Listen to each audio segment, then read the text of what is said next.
Prenons nos Bibles, chers frères et sœurs, et lisons la parole de Dieu dans le Nouveau Testament. Éphésiens chapitre 6, les versets 11 à 20. Éphésiens chapitre 6, les versets 11 à 20. Nous lisons. Revêtez-vous de toutes les armes de Dieu afin de pouvoir tenir ferme contre les ruses du diable. Car nous n'avons pas à lutter contre la chair et le sang, mais contre les dominations, contre les autorités, contre les princes de ce monde de ténèbres, contre les esprits méchants dans les lieux célestes. C'est pourquoi prenez toutes les armes de Dieu afin de pouvoir résister dans le mauvais jour et tenir ferme après avoir tout surmonté. Tenez donc ferme, ayez à vos reins la vérité pour ceinture, revêtez la cuirasse de la justice, mettez pour chaussure à vos pieds le zèle que donne l'évangile de paix. Prenez par-dessus tout cela le bouclier de la foi, avec lequel vous pourrez éteindre tous les traits enflammés du malheur. Prenez aussi le casque du salut et l'épée de l'esprit, qui est la parole de Dieu. Faites en tout temps par l'esprit toutes sortes de prières et de supplications. Veillez à cela avec une entière persévérance et priez pour tous les saints. Priez pour moi, afin qu'il me soit donné, quand j'ouvre la bouche, de faire connaître hardiment et librement le mystère de l'évangile, pour lequel je suis ambassadeur dans les chaînes et que j'en parle avec assurance comme je dois en parler. L'herbe sèche, la fleur fane un temps, mais la parole de Dieu demeure éternellement. Prions le Seigneur. Seigneur notre Dieu, merci pour cette nouvelle rencontre avec toi autour de ta parole. Viens nous donner l'enseignement de ce jour et permets-nous, Seigneur, tous d'être ceux-là qui le reçoivent comme une bonne terre reçoit une semence qui vient de toi. Nous t'avons prié au nom de ton Fils Jésus-Christ. Amen. Bien-aimés dans le Seigneur, l'épître aux Éphésiens a été rédigé alors que Paul était en captivité, il était en prison. Mais quand il est en prison pour la simple raison qu'il annonce l'évangile du Seigneur. Et cette épître est divisée en deux grandes parties. La première partie nous parle de l'Église. Paul parle de l'Église qu'il présente comme le corps du Christ. Et pour lui, le corps du Christ, le Christ à travers l'Église a mis fin à tous les murs de haine et tous les murs, n'est-ce pas, de séparation. Et donc, pour lui, l'Église, c'est le lieu où les uns et les autres sont des frères et des sœurs, tout simplement. Ça, c'est ce que la première partie traite. Mais la deuxième partie parle, n'est-ce pas, des exhortations qui sont adressées ici-là, aussi bien à l'Église qu'à tous les membres de l'Église. Ces exhortations appellent à vivre, n'est-ce pas, dans l'unité, dans la paix, et surtout dans la fraternité, mais en gardant ici-là le statut, cet état, n'est-ce pas, de ceux-là qui croient en Jésus-Christ. Donc notre texte de ce jour se situe dans cette deuxième partie qui concerne la vie nouvelle en Christ. Et l'Église est appelée comme ses membres à s'exercer dans la foi en Jésus-Christ, à mener une vie de sainteté, aussi bien individuelle qu'une vie de sainteté collective. Et Paul va donc donner les différentes armes qu'il faut. Il indique les armes qu'il faut, n'est-ce pas, pour pouvoir mener à bien cette vie. Le texte donc que nous avons lu, je vous propose pour thème ce jour, à partir, n'est-ce pas, d'une phrase qui revient d'abord au verset 11 et ensuite encore au verset 13. Il est dit ceci: revêtez-vous de toutes les armes c'est pourquoi prenez toutes les armes de Dieu. Bien-aimés dans le Seigneur, le thème que je vous propose est le suivant. Chrétien de l'EPC. Chrétien de l'EPC. Ton armure est-elle complète? Chrétien de l'EPC. Ton armure est-elle complète? Voyez-vous, au moment où nous disons merci à Patricia qui a été avec nous, et dans cet échange que nous avons avec aujourd'hui la paroisse Saint-Esprit, nous avons quelque chose à partager ensemble. Mais nous sommes sur le chemin. Aussi bien Paris que Kumbra, Saint-Esprit. Et sur ce chemin-là, l'apôtre Paul nous dit aujourd'hui, revêtez-vous de toutes les armes de Dieu. Pourquoi? Parce qu'il dit ceci.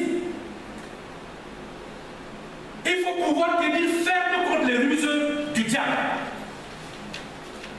Parino et Kumbra qui font aujourd'hui un travail qui est demandé ici là vraiment par l'évangile, c'est de vivre ensemble notre foi, de partager quelque chose ensemble. Mais nous sommes sur le chemin. Nous sommes au début d'un parcours à faire. Et ce parcours, nous allons le faire ensemble avec les paroissiens de la paroisse Saint-Esprit, comme avec les paroissiens ici à Paris Nord. Mais le Seigneur nous dit, revêtez-vous de toutes mes armes. Dans le texte, bien aimé dans le Seigneur, nous voyons que c'est pas l'armure, c'est un équipement. C'est un équipement c'est un équipement défensif. C'est ça l'armure. Vous allez dans les batailles, il faut avoir une armure. Mais quels sont nos adversaires pour savoir quel est le genre d'armure qu'il nous faut? Et l'apôtre Paul dit non. Nos adversaires ne sont pas des adversaires physiques. Ce sont des adversaires qui sont spirituels. Ce sont des adversaires spirituels. On ne peut pas lutter avec les mains contre la machine, par exemple. C'est que vous utilisez, vous prenez comme arme vos deux coups de poing pour aller lutter contre les machines. Non. Vous prenez vos armes pour lutter contre le vent. Vous pouvez taper le vent autant que vous voulez. Vous ne ferez rien. Et l'apôtre Paul dit donc qu'il faut se revêtir de toutes les armes de Dieu. Enlisaste, tel panoplia, voilà, c'est le enlisaste, ça veut dire qu'il insiste sur l'équipement, sur l'armure qu'il faut avoir. Et bien aimé dans le Seigneur, l'armure que nous devons porter pour nous avancer, cette armure a des pièces. Cette armure a des pièces. Comment est composée cette armure? Cette armure nous présente ici, là, il y a sept pièces qu'il nous faut pour mener à bien notre combat. La première pièce, c'est la ceinture. L'apôtre Paul nous donne la ceinture, la vérité. La vérité doit être notre ceinture. Nous savons que la ceinture, c'est quand même une pièce qui nous permet d'ajuster les vêtements, l'habillement. Il y a certaines personnes qui, si elles ne mettent pas la ceinture, son pantalon va tomber. Ou bien d'autres personnes, si tu ne mets pas la ceinture, une fois, la robe va se soulever, aller au vent. Donc la ceinture nous permet d'ajuster. Et pour ajuster dans l'église, l'apôtre Paul dit, il nous faut avoir un langage de vérité. Et cette vérité, elle ne vient de nulle part ailleurs, elle nous vient de la parole de Dieu. Voilà, bien aimés, ajustons notre vie dans l'église en disant la vérité.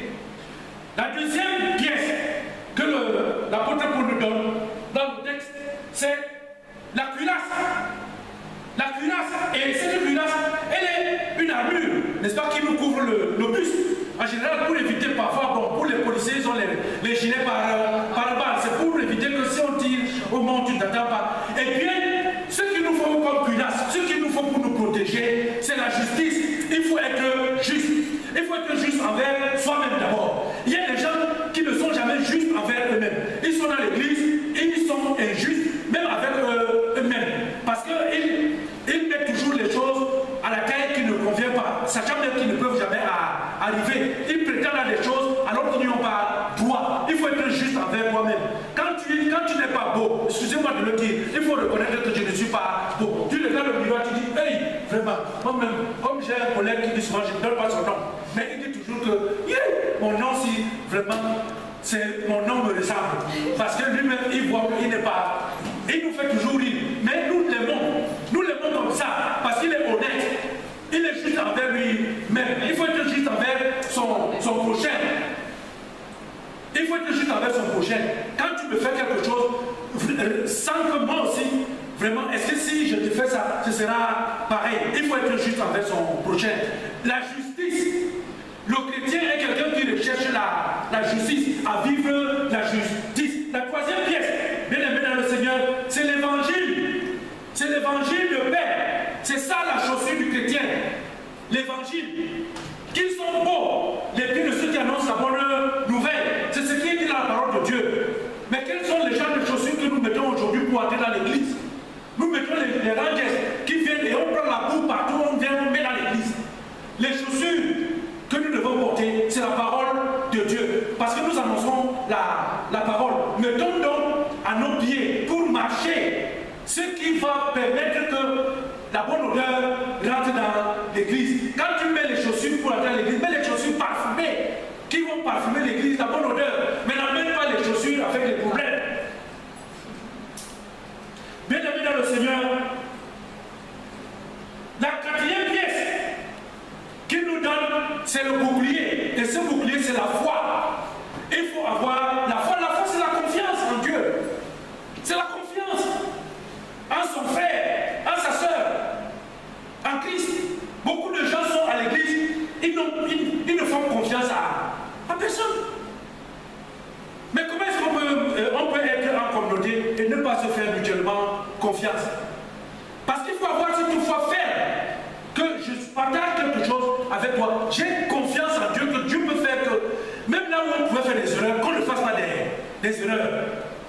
Bien aimé, dans le Seigneur, mais plus loin, beaucoup de personnes n'ont pas confiance, même en elles-mêmes.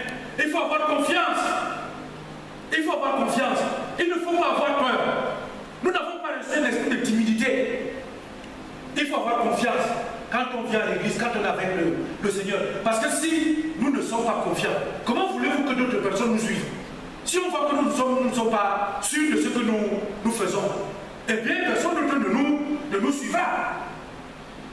Bien aimé dans le Seigneur, la cinquième pièce, c'est le casque qu'il faut mettre, c'est le salut. Chacun d'entre nous doit savoir que le salut en Christ est son casque. Ce n'est pas le salut chez les malades, dit toujours les vérités. Non, ce n'est pas le salut dans les choses du monde. Le salut, c'est le salut en Jésus-Christ. C'est ça que nous devons avoir. Parce que c'est là que ça se passe. On met les choses dans les oreilles. Les choses qu'on vient de dire dans les oreilles. C'est ça qui t'amène ailleurs. Non, le salut n'est pas le salut, c'est en Jésus-Christ et en lui uniquement. Bien aimé dans le Seigneur, voici maintenant la sixième pièce qui est une pièce, elle n'est pas simplement défensive, mais elle est aussi une pièce offensive. C'est quoi? Eh bien, c'est l'esprit, c'est l'épée. Paul parle ici de l'épée, d'avoir l'épée comme dans l'équipement, dans son armure. Il faut avoir une épée. Et cette épée, c'est quoi? C'est l'Esprit de Dieu. Il faut rechercher l'Esprit de Dieu. Parce que c'est cet esprit-là qui est notre épée. Parce que cet esprit nous permet de discerner. C'est l'arme. Cette arme-là, cette épée-là, l'Église ne peut rien sans l'Esprit de Dieu. Le chrétien, ni le pasteur, nous ne pouvons rien si nous n'avons pas l'Esprit de Dieu. Et enfin, la dernière chose, bien aimé dans le Seigneur, c'est la septième pièce qui est constituée ici par les prières. La clé. Les prières. Constamment, l'Église doit être en prière. Constamment, le chrétien doit être en prière. Bien aimé dans le Seigneur, il y a quelque chose qu'il faut bien retenir. Parce que l'apôtre Paul dit de faire cela avec une entière persévérance. C'est-à-dire, ce n'est pas un truc que je fais aujourd'hui, demain je ne fais pas. Non. Il faut être constamment dans la prière. Il faut être constamment à l'église. Il faut être constamment dans l'activité de l'église. Pourquoi? Parce que si on ne le fait pas, cela traduit qu'il nous manque un élément dans tout ce qui nous est cité. C'est pour ça que la question est posée, que chrétien de l'EPC, ton armure est-elle complète? Pour être complète, les 7 pièces doivent être là. Ces 7 pièces doivent être là. La ceinture, la cuirasse, les chaussures, le bouclier, le casque, l'épée et les prières. Beaucoup d'autres sont aujourd'hui qui marchent, qui vivent dans l'église sans être revêtus de quoi que ce soit. Ils ne prient pas. Ils ne cherchent même pas à être dans de bonnes dispositions pour accueillir l'Esprit de Dieu. Ils n'ont pas confiance en eux-mêmes. Leurs pieds, ils viennent avec des pieds sales. Ils sont injustes et bien-aimés dans le Seigneur. Nous, à Paris-Nord et comme à Koumra de Saint-Esprit, le Seigneur nous demande de revêtir, n'est-ce pas, la panoplie qu'il nous donne aujourd'hui. Si nous voulons faire du chemin, si nous voulons annoncer la parole de Dieu, si nous voulons que les gens se convertissent et que les gens viennent, que les gens découvrent que la présence de Dieu est nécessaire. Parce que imaginez-vous combien de fois, ces jours-ci, voilà, ils se sont levés, des centaines de personnes, et qu'ils disparaissent comme ça, qu'ils sont effacés. Parce que ces gens qui ont fait ça, il leur manque l'Esprit de Dieu. Dieu n'est pas là. Si Dieu était là, est-ce qu'il y aurait des horreurs? Mais lorsqu'on ne veut pas de Dieu, lorsqu'on vit dans l'église, on n'a pas besoin du Seigneur. On dit non, moi, restez d'abord, attends. À quoi devons-nous nous attendre? L'absence de Dieu, la négation de Dieu, elle est provoquée par l'homme lui-même. C'est nous qui ne voulons pas de Dieu. Nous ne serons pas surpris qu'il y ait des catastrophes. Et si nous ne voulons non pas de Dieu, comment est-ce que nous pouvons faire une marche ensemble, deux communautés, avec tout ce qui se passe aujourd'hui autour de nous, ici ou au Cameroun? Nous devons nous revêtir de toutes les armes de Dieu. Chrétien de l'EPC, ton armure est-elle complète? Si elle est complète, complète-la. Amen. Prier, c'est la clé. Prier, c'est la clé. Prier, c'est la grande clé. Jésus commençait en priant et rien n'est en priant. Prier, c'est la grande clé. Chrétien de l'EPC, ton armure est-elle complète? Nous prions l'Éternel. Une fois de plus, Éternel, nous te disons merci pour ce message grandiose que tu viens de nous faire parvenir par ton serviteur. C'est vrai, Éternel, tout ce qui est dit ici nous semble étrange. Pourtant, c'est des choses que nous connaissons parfaitement. Une fois de plus, nous te demandons encore de mettre ton Esprit Saint en nous, afin que ce message ne soit pas entendu en vain, afin que ce message serve réellement d'armure pour le combat que nous sommes venus à faire pour ton évangile. Éternel, ce message ne garde pas simplement en nous ici. Permets-nous de le transmettre à d'autres, ceux qui n'ont pas été avec nous aujourd'hui. Ce message éternel permet qu'il ne quitte pas le chevet de ton serviteur, celui qui nous l'a annoncé. Tout ceci est éternel, pas parce que nous le méritons, mais parce que Jésus-Christ, ton Fils, a donné son sang pour nous. C'est pour cela que nous devons prier. Amen.